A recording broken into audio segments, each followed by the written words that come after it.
I was coming up North 53 from Claremont.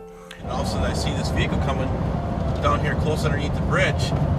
And as he's coming underneath the bridge, I'm looking to the left here, and I go like, oh my God. And the guy's like, truck's on fire.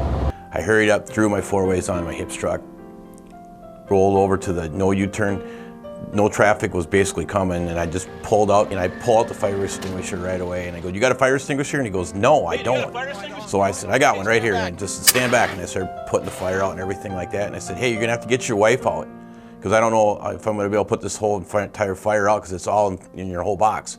Well, I'm not sure, because she has a medical condition, and I said, well, okay, well, just stand back and let's get this thing done. So we got it mostly out.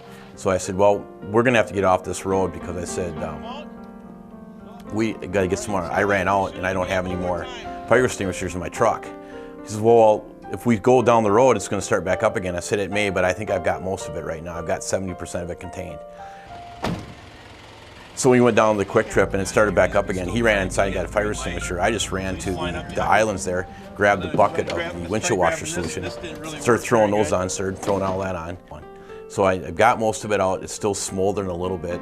His wife's inside the truck, and so finally I said, hey, do they have a garden hose here? And he says, no, they don't have nothing. He said, tell you what, my shop's a half mile down the road.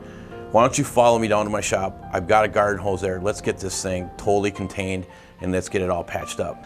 And so we went down to my shop. He followed me. We got the garden hose out. We started spraying it all down. And to this day, we don't know how it started.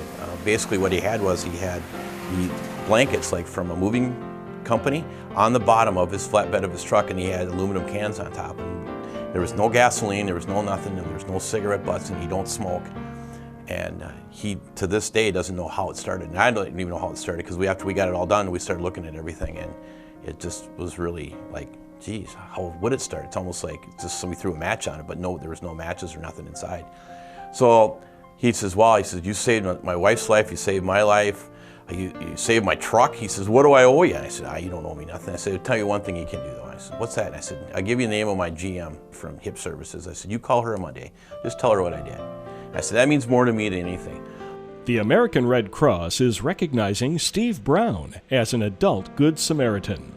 I'm kind of a modest person, you know, I mean, to me, I'd do it again in a heartbeat. This is something that, you know, you help somebody else out, and that's what I've always done.